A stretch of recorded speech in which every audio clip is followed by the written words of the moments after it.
Before we jump into today's episode, I want to tell you about something new and something cool that we just made for you. I wrote it myself. Now, here's my assumption. If you are listening to this podcast, it probably means that you want to build long-term wealth with a rental real estate portfolio, and you would probably like to do it with some creative financing. And as I talk to people who want to do that, I know a lot of questions come up, and I thought there's really no great single resource that really captures the entire picture of how that works. But I have solved that problem because I have written a new PDF that is just for you, and it's called the Step-by-Step Guide to Buying Your First or Next Rental Property Without Relying on a Lender to Approve You for a Loan. Like I said, I wrote this thing myself, and if I do say so myself, it's pretty thorough. And in this, you're going to learn a few things. I'm going to teach you about the 3 key strategies to find and negotiate quality off-market real estate deals that nobody else even knows are for sale. I'm going to teach you about what I call the yeses framework for getting off-market sellers to accept your offers. And then I'm also going to teach you the 11 simple steps that you need to take to get your first or your next deal accepted without needing to go to a bank and apply for a loan and just hope that they give it to you.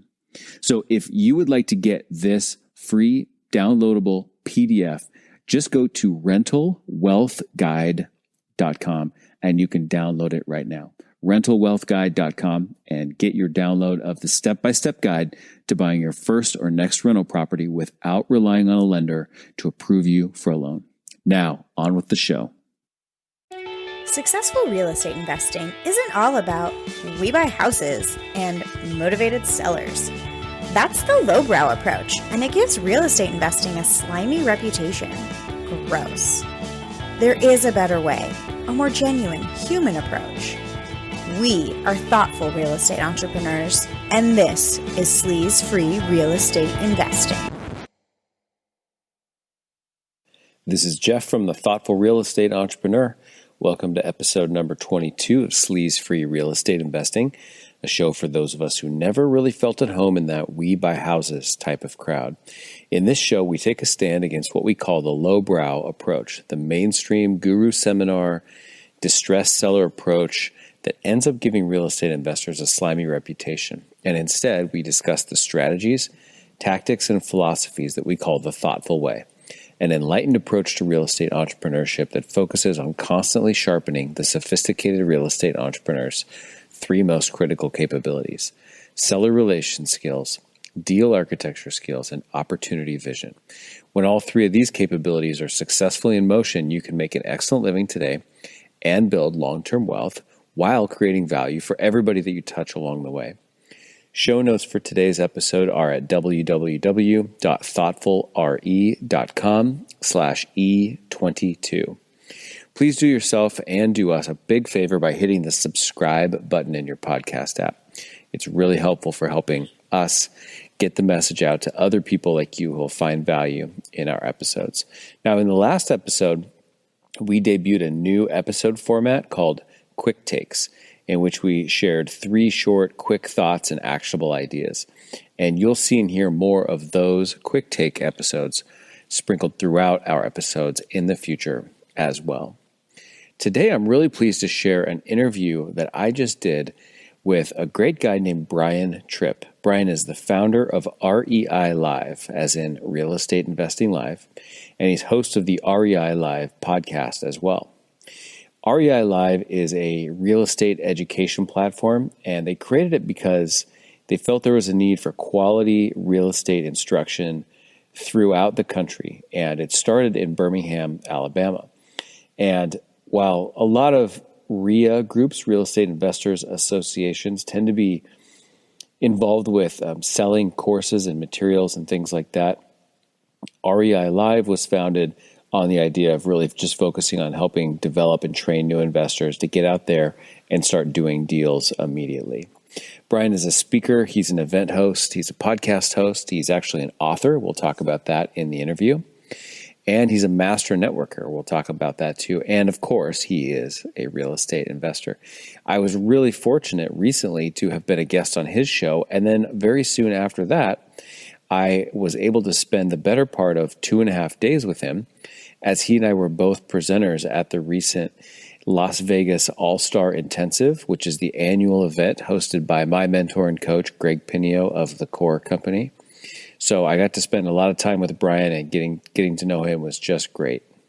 Always better than just talking to each other through podcasts.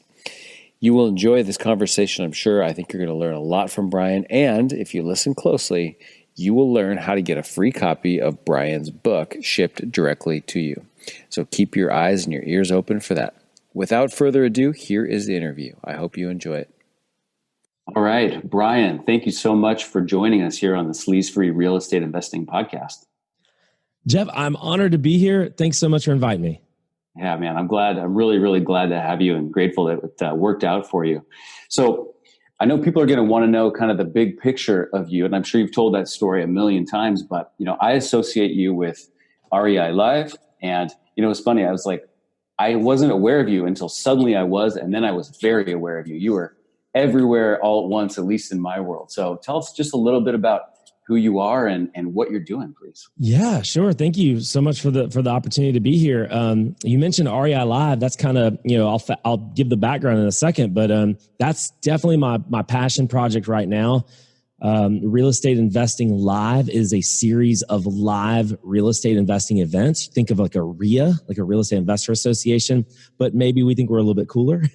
So we're in locations really in the Southeast right now and looking to really expand this thing. Start at the end of the year, 2020, really looking to get going. Haven't really marketed it yet, really kind of doing more proof of concept, building out infrastructure right now. But at the end of the day, it's just meetup. We're teaching people how to start meetup groups in the real estate space specifically. And the reason I started that is I think a lot of us have a local RIA in our city. And when I say RIA, and if you don't know what that is, if you're brand new to real estate, it's just a Real Estate Investors Association, REIA. And it leaves a bad taste in a lot of people's mouths when they hear that, when they see that, just because of the way it's always been done. And we try to do things a little bit differently. And the biggest thing is we don't really pitch anything from the stage. And that's the big differentiator. When I think of a RIA, I think of the guys that kind of travel the circuit. They're going to pitch their programs and their software and their stuff like that. And there's nothing wrong with that. But I got a bad taste in my mouth when I first got started in real estate, because it was like every single month I would go and get pitched something new. And the first couple sound really good, but then at the end of the day, at the end of like a year span, it's like, what am I doing? How can they help me? How can they truly help me? So we wanted to create an environment where it was more authentic, where it was more of a community. We try to help each other. And we've got some incredible stories of people that have been attending these things, and we just try to help them. Not to say that we don't monetize it in other ways, like coaching and things like that, trying to actually help people in our local market. But we really and truly care about the real estate investor, especially the brand new investor trying to get started, trying to give them every opportunity to get going in real estate without having to spend, tens and tens and tens of thousands of dollars, whatever it is, whatever the latest guru is doing. So that's REI Live in a nutshell. How I got there, I don't know how deep you want me to go, how far back you want me to go, but I got into real estate in 2012. Because of something like I just mentioned. I went to a Rich Dad education seminar, and I don't really talk good or bad about them. It was, I try to keep it neutral. They did a lot of things. They taught me a lot of things I didn't know. At the end of the day, though, I was kind of left lacking certain elements, but that's how I got my start in real estate. I went to a seminar, and 45 days later, through a lot of self-education, went and did my very first wholesale deal, made $10,000 on my first deal 45 days after leaving a seminar. And that was in October. I think we closed on October 1st of 2012. That was my first deal. And from there, I really never wanted to be a wholesaler. I wanted to be a real estate investor. So from there, I was kind of taking that money and a small line of credit and bought I bought a 6-unit. That was the first thing I ever bought. Spent a year and a half of my life fixing that and renting that out. And then, finally, it was just like I ran out of money, And I was like, what do I do? How can I get more money? And it's like, that wholesaling thing, it kind of worked that one time. Let me see if I can go do that wholesaling thing again. And that was in 2014. I started a wholesaling company, built that to be pretty large in our area here in Birmingham, Alabama. And I was just wholesaling for a long period of time. And then I started getting into rentals, bought a lot of rentals. And here we are today, educating and teaching and doing more of this REI Live thing. I wrote a book. I'm a podcaster. I'm a big believer in media, trying to get the message out, trying to help as many people as I can. So it's just a huge passion of mine. So I hope that answered your question. It does, yeah. And I get the impression you were very, very busy. Just the amount of stuff and the variety of stuff that I see from you through social media and stuff is really, really incredible. And my experience was very similar. Like the first time I went to a RIA meeting, I'm here in Portland, Oregon, and not to say anything negative about the group here, but I went to the meeting the first time and I thought, this just doesn't really feel like me. I couldn't put my finger on it exactly. It was probably a little bit of pitchiness, but it also just was sort of the overall vibe. Like, who are the other people there and the physical environment? And so I didn't go again for a long time. And then I tried to go back and it was at a different place and just continued to, like, I was just like, these are not my people. But by comparison, we do have another different group. It's not officially called a RIA, but the group here in Portland is called the Rare Bird Group. And the vibe is just completely 100% different. And I feel like I think a lot of our audience for the podcast here are people who have actually kind of looked at a lot of mainstream kind of real estate investor stuff and just felt like this doesn't really feel like me. And so I think it's awesome that you took that and ran with it and adapted something that feels more authentic to you and valuable and, Yeah. And just real quick to add to that, I think that a lot of what you said and a lot of what you felt, I felt that. And I know a lot of people that felt that. And I kind of equate it to like when you hear RIA and think of like going to something like that, I think of it almost like as a good old boy network. I remember when I was going to our meetings here locally, there were always that big group of kind of older white men in the back of the room, just kind of like talking about like their rentals and talking about the good old days. And it was just like, how can I thought the only way to really make money in real estate, just because I was listening to them, was to go buy a bunch of like really super low end rental properties and be your own property manager. And the most successful people I knew were the ones that had 150, 200, 300, 500 rentals, like super, super low end, buying them for, here in Birmingham, it's different than obviously where you are, but buying them for, just a few $1,000s, put a few thousand into them and rent them for like $500, $600, something like that. And I thought that was real estate. I thought that was real estate investing, and come to learn that there's so many more, obviously more different ways to do it. But I was just kind of caught up in that good old boy kind of network where if you want to be a real estate investor, you need to be involved with us. And it just wasn't, it just didn't feel authentic. It didn't feel real. It didn't feel like they really wanted to help me. And that's why we tried to create an environment that's completely different, where we do want to help. And here's the interesting thing too. When you start talking about like the traditional RIA, their turnover, the people that they have to get to continually coming, it's crazy. Like their turnover rate is almost 50%, like 50% brand new people every single month. That's crazy to me. We've created a situation, a scenario, an environment where we have people coming back over and over and over because they actually like it. We have some of the biggest and best real estate investors in our entire city coming to our real estate meeting. That's unheard of at a local RIA. Like the biggest dudes don't typically come to the RIA. They're somewhere. They're actually doing it. We actually entice them and get them to come. We want them to be there. We want them to be involved because they have tons of experience. So we try to figure out a scenario, like how do we create a win-win situation where the best guys can come? Because when the best are there, that's going to make everybody else want to come too. So we have a very low kind of turnover. Like we still have about 20 to 30 new people, but that only equals about 25% when the typical RIA is more like 50%. Yeah. So you're building a real community then. That's fantastic. Yeah. I think that's the big differentiator. And I think that's what people kind of overlook. Yeah. So Brian, I've heard you say before that You have these two kind of beliefs that real estate is local and it's live. Can you tell us a little bit about that point of view? Yeah, no, I appreciate it. I've never had someone repeat that back to me. I developed that when we started REI Live. Is first and foremost, real estate is local. It's really interesting to me to hear people say, like, when they talk about like the real estate market, and it's almost like I want to ask the question back, like, what market are you referring to? Because there's really no such thing as like this big real estate market, like this nationwide. It doesn't really even exist. What's going on in Portland, like I can just flat out tell you for a fact, has nothing to do with Birmingham, Alabama. We are a very specific, niched area and town, city that has nothing to do with Portland, has nothing to do with the coastal cities, has nothing to do with Florida, Phoenix, New York, nothing to do with that.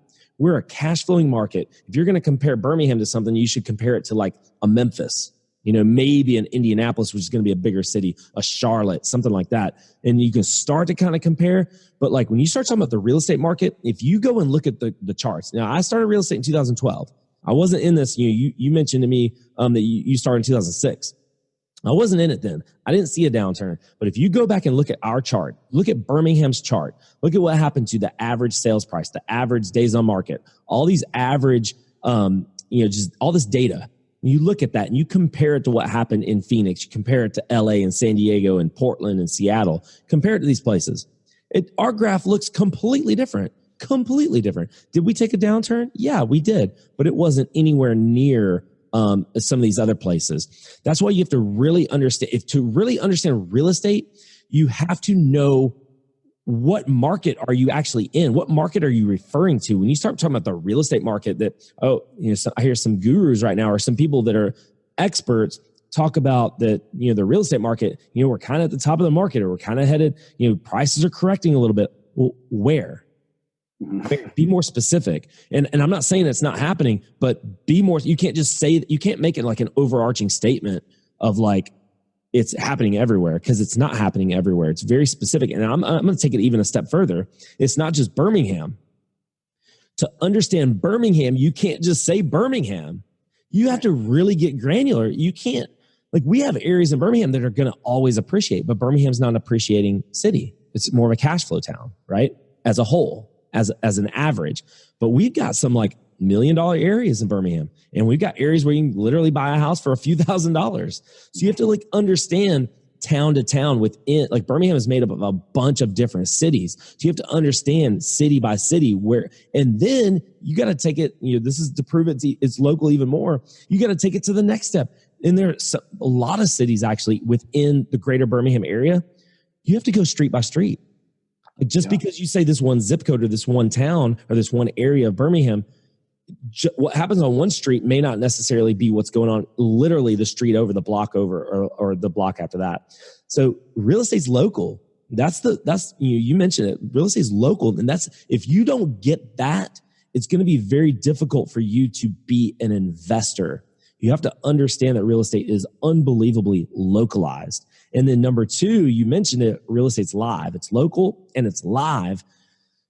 We can sit here and like watch YouTube all day. If someone's listening to this podcast right now, these are good things to do. Watch YouTube videos, listen to podcasts, read books. These are all great things to do to further educate yourself and learn more about real estate. No doubt about it. But if you really and truly want to be a great investor, you have to understand that probably the single most important thing in investing is relationships. Okay. Networking. And I know it's cliche to say it, but your network is your net worth. It truly and truly is. And in order to build your network, now going in these forums and Facebook groups and things like that and bigger pockets, those are all fine things to do. They are good things to do. And you should probably be doing those things. But to really and truly be a great investor and understand what you're doing, you have to meet someone face to face, belly to belly, eyeball to eyeball, look at them in the eye and get to know them and build a relationship with them. That's what I mean by real estate being live. It's live. It's live. It's there. It's one-on-one. Like we're on a Zoom call right now. And we're live. I would contest that we're live together. We're building a relationship together.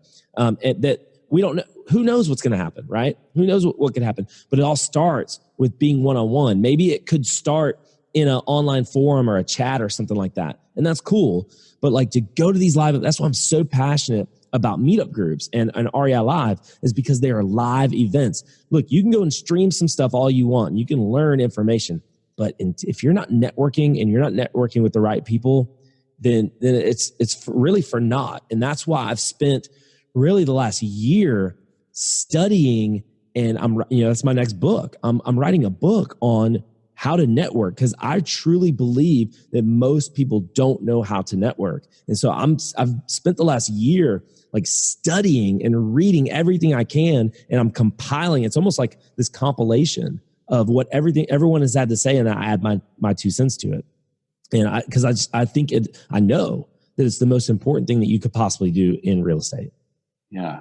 Gosh, thank you for explaining those two things. When I heard you say that originally, that it's local and it's live, that resonated so strongly with me. And one of the things I talk about is that there's a lot of different schools of thought in the world of real estate. There's a lot of different playbooks and game plans, and not every game plan, playbook, strategy, and school of thought is for everybody else.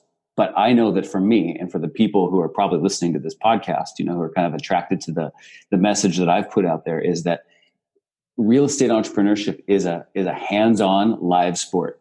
And it's about getting face-to-face with people. And it's about building those relationships. And, I always intentionally don't say the expression, this is a people business, simply because it sounds really trite and cliche. But the truth is that it's absolutely the reality of the situation. And so between that and the idea that things are local or hyper local, I just absolutely agree with that. I know there are people who are probably selling courses on how to do wholesale deals 3,000 miles away from your cell phone by text only. And I'm not saying that stuff doesn't work. I just know that that's not what resonates with me and my school of thought and my people too. So we like to get out. I always talk about location being there's 2 levels of location. There's sort of macro location and micro location. And even within Birmingham, within Portland, like to your point, it could be a block by block, street by street kind of thing. And if you don't have that feel, I call this deal feel, which means a few different things. But one of those is a market street by street kind of feel. And if you don't have your finger on the pulse of kind of the vibe of what's going on at that level of detail, it's not going to be as easy for you to be successful, in my experience. Yeah. Yeah. And Jeff, if you don't mind, I'd like to take it to the next level. You said, it's a people business. It is a people business, but I really think it's a relationship business.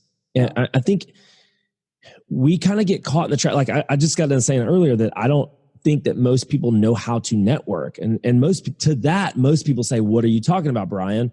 And I ask everybody, pretty much everybody that comes on my podcast, I ask them, what is networking to you? What does that mean to you?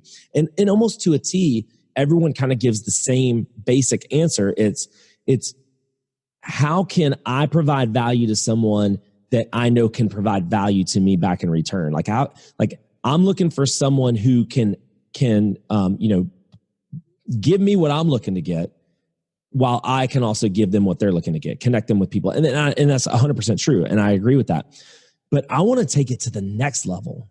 How do you actually get people to how do you get people to do what you want them to do? It goes back to how to win friends and influence people, right? It goes back to, Dale Carnegie, where he's talking about how to actually get people to like you, how to get people to actually do what you want them to do. And this is where I've kind of developed, I think that relationships are like rental properties.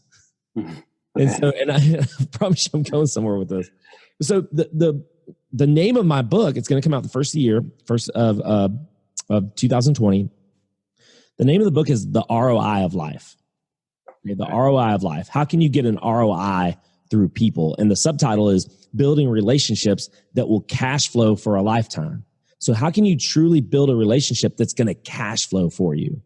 So that's why I equate this to a rental property. What happens when you're buying a rental property?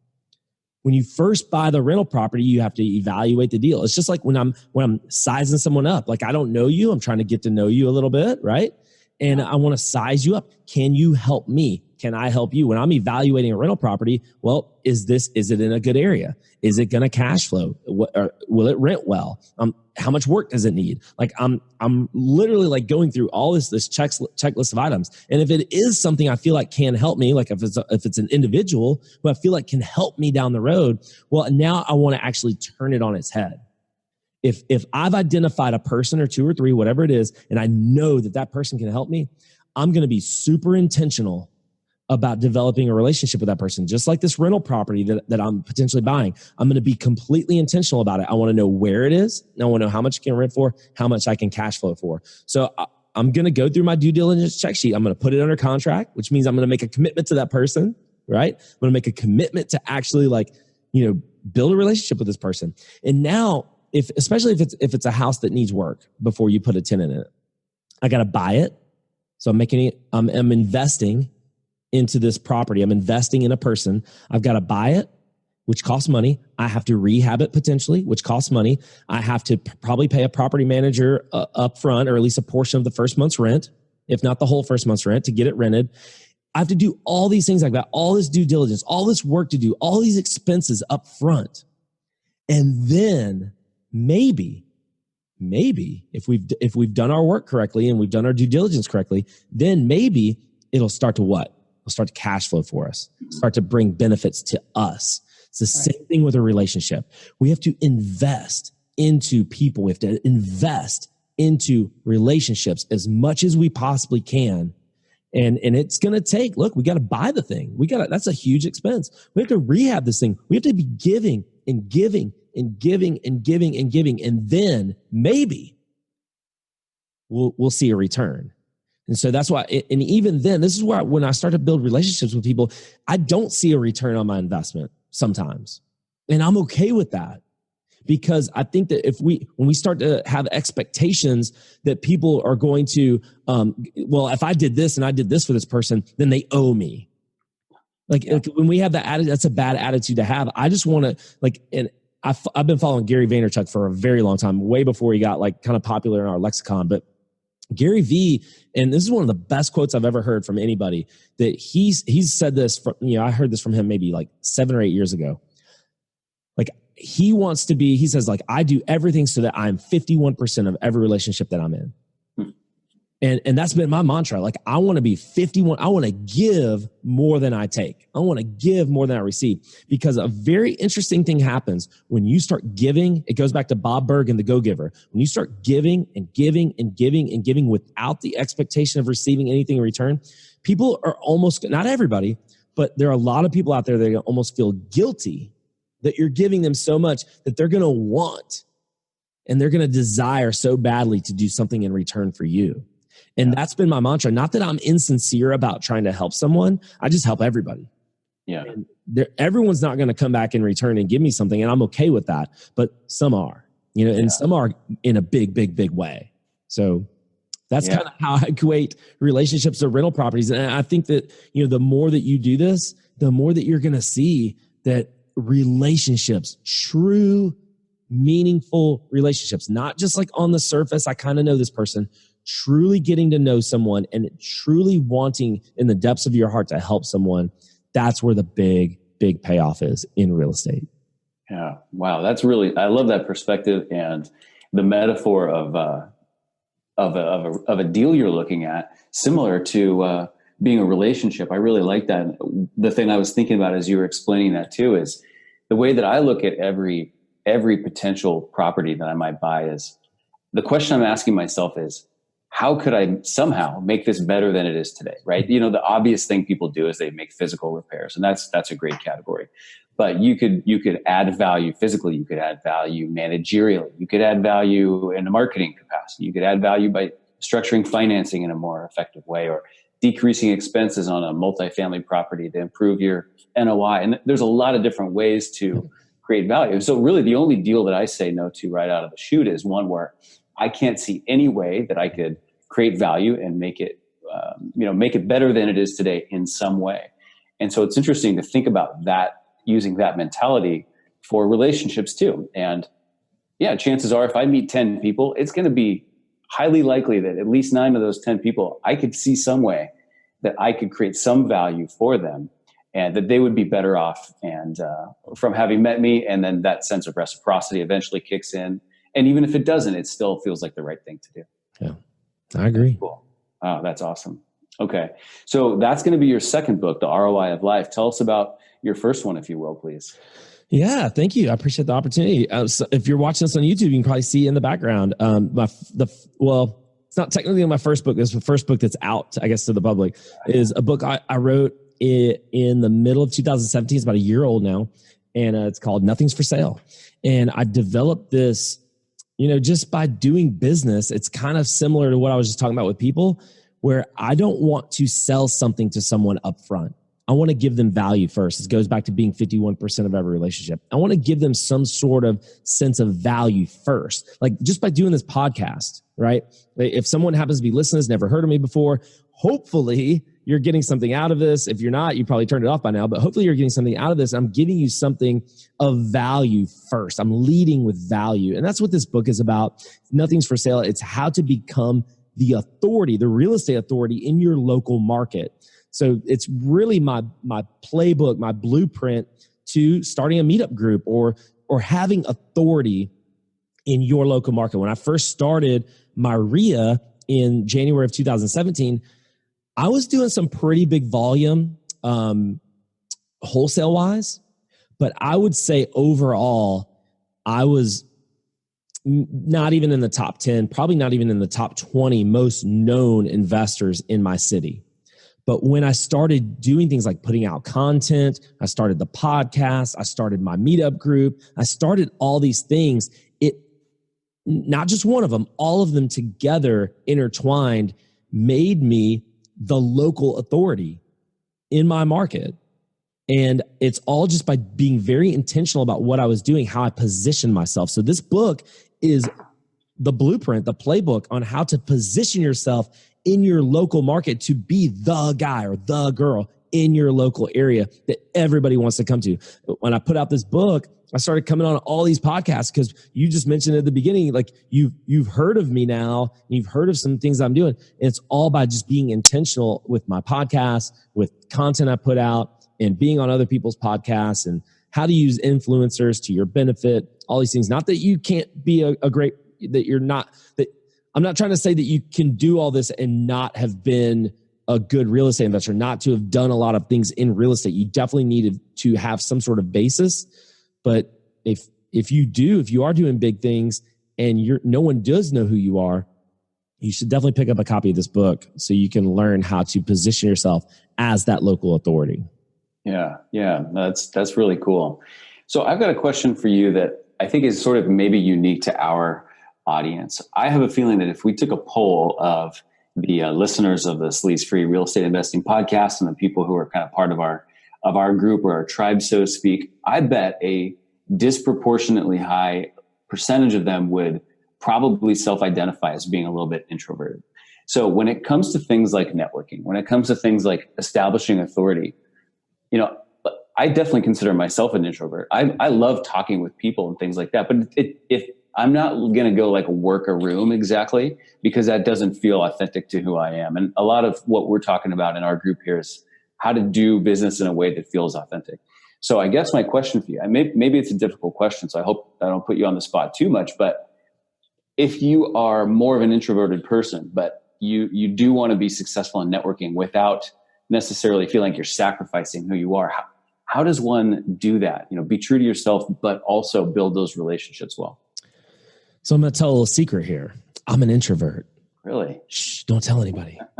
I'm a big time introvert. If you look up the definition of an introvert, I don't like being around people is very difficult for me, but I know, and I don't want to say I put on an act, but you almost kind of do have to like go into the, you become a little bit of an actor and like I speak with a lot of passion, I am passionate about a lot of things. I speak with a lot of energy, but that's me. That's who I am. But I am like if I go into a room and I don't know anybody, dude, I am like totally shut down. Mm-hmm. I am like a shutdown type. I'll literally keep to myself. And I have to get better at that. I know that I have to get better at that. But to specifically answer your question, And I think that this is the best thing that you can do. If you're an introvert and you don't like work, quote unquote, working a room, or even going up to someone, like, it can be super intimidating, super intimidating. So this is what I would do. If I knew I were going to an event, the first thing, let me back up. The very first thing I would do if I'm an introvert and I want to start networking with someone, the very first thing I do is I write down a list of every single person that I think can help me. So wherever you are, like, I don't know what you're doing. If you're a wholesaler and you need cash buyers, if you are, I have one guy I'm coaching right now who's a cash buyer, and he's an introvert, and I'm telling him, hey, you got to get out there. And I tell him some secrets. He's like, I don't know how to network with these wholesalers. I don't know how to network with these realtors and things like that. So you have to write. That's the first thing you have to do, is write down a list of everyone who can help you. And I'll give you an example of this. Like, I knew where I was in my business, almost 2 years ago, a year and a half ago. And I knew I needed influencers. I needed to be around people of influence. So how can I, who doesn't really have that much influence at the time, how can I be around more influencers? So the first thing I did was what? I made a list of like the 2 or 3 or 4 people I knew who could help me. Number 2. So you make the list. Number 2, now it's almost like you got to play the game. Was it the 6 degrees of separation or whatever it is? You have to figure out, who is it that you currently know who can make a warm introduction for you to that person? So if I know I've got this property in this particular area, and I know I need a cash buyer for that area, who do I know of who can introduce me to certain cash buyers in that area? So a lot of times it might just be your local RIA owner. It might be the guy who's in charge of the local RIA, or in Birmingham, the local REI Live. I tell people this all the time. I tell people this from stage at our REI Live events. If you're new and you know that you need this person or this person or this person that can help you, come to me and ask me specifically, who can I introduce them to? So that's just like one of the best things that you can do, is go to your local RIA owner and say, listen, here's what I do. Here's who I'm looking for. Can you introduce me to 1 or 2 people that fit this description? And if he's not a jerk, or if he's not busy, they should do it. That's something they should do, or through an email, or through a Facebook Messenger, thing like that. But just ask the question, who do I need? Who's going to help me? Who can help me?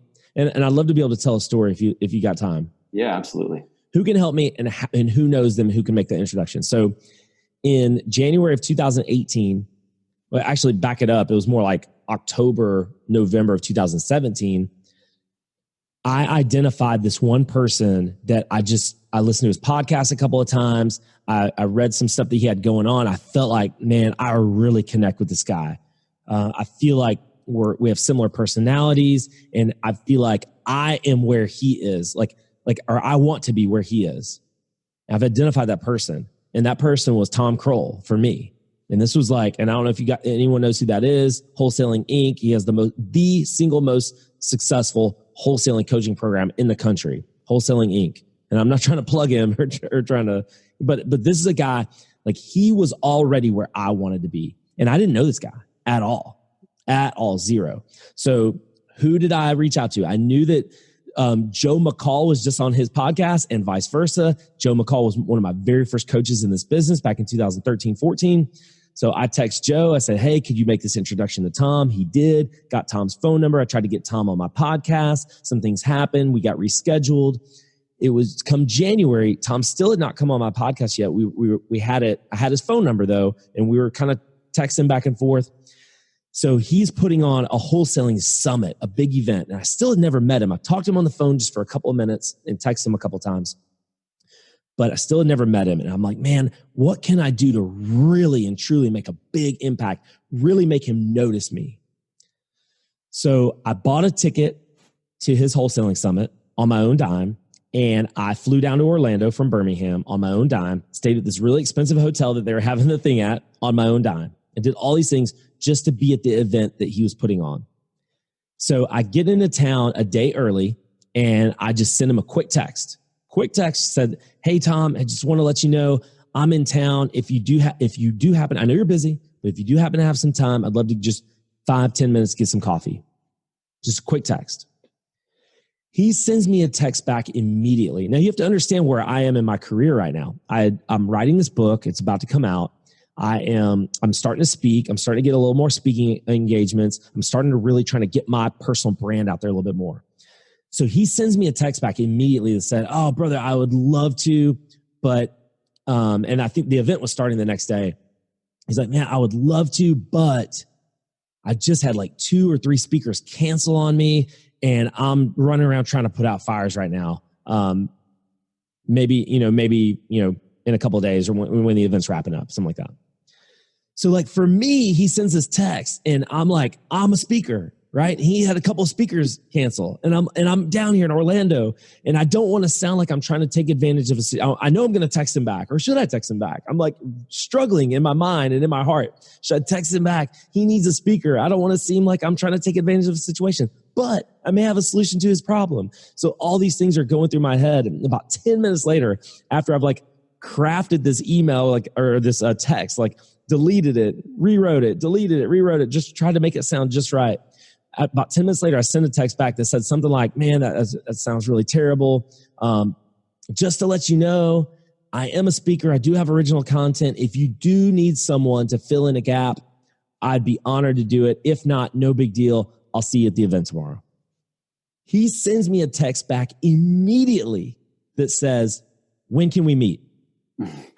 So I was like, I got to speak in front of, I can't remember now because I've spoken at his last 2. There were 350 people at the last one. I think there was like 250 people, maybe 300 at the first one that he did in January of 2018. I got to speak in front of that crowd.